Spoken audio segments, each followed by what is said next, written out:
क्या बात है फुरकान बेटा, बहुत खुश लग रहे हो। फुरकान स्कूल से वापस आया तो उसकी उम्मी ने पूछा, उम्मी आज से गर्मियों की छुट्टियां हो गई हैं, अब मैं देर तक सोऊंगा और खूब खेलूंगा, अब स्कूल जाने की कोई फिक्र नहीं है। फुरकान ने लाड से उम्मी के गले में बाहें डालकर बताया। और छुट्टियों का काम कौन करेगा? फुरकान की उम्मी ने मुस्कुराते हुए पूछा। उम्मी पूरे 2 महीनों की छुट्टियां हैं, यानी 60 दिन, बहुत सारे दिन हैं, काम भी हो ही जाएगा। गर्मियों की छुट्टियां तफरीह के लिए होती हैं, फुरकान ने उम्मी को समझाने वाले अंदाज में बताया। फुरकान हर साल गर्मियों की छुट्टियां अपनी नानी के घर गुजारता था। इस साल भी फुरकान अपनी उम्मी के साथ नानी के घर गया। फुरकान की नानी एक बड़े स्कूल में इस्तानी रह चुकी थी। वो आम इस्तानियों से बहुत मुख्तलिफ थी। वो बहुत दिलचस्प अंदाज से बच्चों की तरबियत करती थी। फुरकान की नानी ने फुरकान की स्कूल की कापियां देखें तो हर मजमून की कापी पर लिखाई साफ करें, लिखाई पर तवज्जो दें, लिखाई अच्छी करने के लिए खुशखती की मश्क करें जैसी हिदायत पढ़कर अफसरदा हो गई। भाई, हमारे ज़माने में तो स्कूल में बाकायदा तख्ती लिखाई जाती थी। नानी अपना माजी याद करते हुए बोले, स्कूल में तख्ती लिखवाई जाती थी। फुरकान ने हैरत से कहा, हाँ बेटा, हम बाकायदगी से तख्ती लिखा करते थे, स्याही खुद बनाते थे और तख्ती का चुन्नी मिट्टी मिलकर उसे तैयार करते थे, फिर सरकंडे के कलम से इस तख्ती पर लिखा करते थे। इस ज़माने में ऐसी बहुत सी दुकानें होती थीं जहाँ सिर्फ खत्ताती के लिए इस्तेमाल होने वाला सामान मिलता था, यानी कागज़, स्याही और ख़ास किस्म के कलम वगैरह।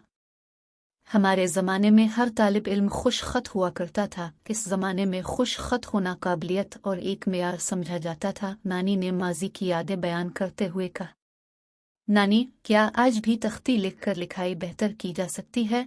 फुरकान ने तजस्सुस से पूछा। क्यों नहीं बेटा, हम अपनी रवायात को आज भी जिंदा कर सकते हैं, नानी ने जवाब दिया। मेरे हम जमात मेरी खराब लिखाई के सबब मेरा मजाक अलिफारती हैं। नानी जान, क्या आप मुझे खुश खती सिखाएंगी? फुरकान ने इश्तियाक से पूछा। जरूर, क्यों नहीं बेटा, गर्मियों की छुट्टियां सिर्फ तफरीह के लिए नहीं होती, इनमें कोई ना कोई मुफीद काम होना जरूर सीखना चाहिए। हम कल ही खुश खती का आगाज करेंगे, नानी ने मुस्कुराते हुए जवाब दिया। अगले दिन फुरकान की नानी ने बाजार से खत्ताती का सामान मंगवा लिया।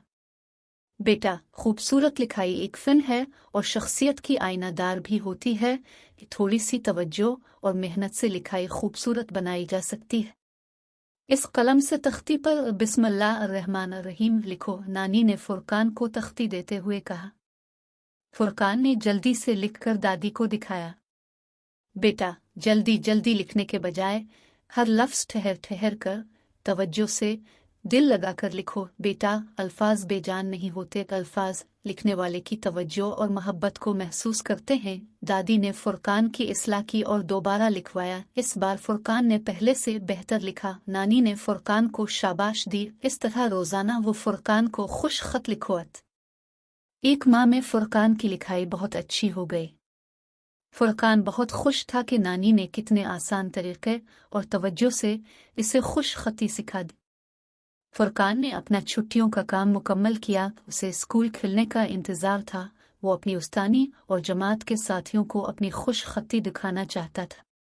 छुट्टियों के बाद आज फुरकान का स्कूल में पहला दिन था। आज तमाम तालिब इल्मों को छुट्टियों का काम जमा करवाना था। जब फुरकान ने मिस सुंबल को अपना होमवर्क दिया तो वो फुरकान की खूबसूरत लिखाई देखकर हैरान रह गई और परनसु साहिबा को फुरकान की खुश खती दिखाई। वो भी फुरकान की खुश नवीसी देखकर बहुत मुतासिर हुई और फुरकान से इस तब्दीली की वजह पूछी। फुरकान ने उन्हें सारा माजरा बताया। प्रिंसिपल साहिबा दिलचस्पी से सुनते हुए सोच में पड़ गई। उन्होंने फुरकान की लिखाई की तारीफ की। अगले दिन उन्होंने ऐलान किया कि इस साल इम्तिहान में खुश खती से पर्चा हल करने वाले बच्चों को हर पर्चे पर इजाफी नंबर दिए जाएंगे। स्कूल से वापस आकर फुरकान ने नानी को फ़ोन पर बताया कि नानी, स्कूल में सब लोग मेरी लिखाई से मुतासिर हुए और प्रिंसिपल ने खुशखती से पर्चा हल करने वालों को इजाफी नंबर देने का ऐलान किया है।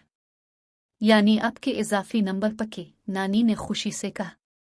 जी नानी, और आपका इनाम भी पक्का, फुरकान ने शरारत से जवाब दिया। अलिफादेर नानी की मुस्कुराहट गहरी हो गई क्योंकि उनकी मेहनत वसूल हो गई थी।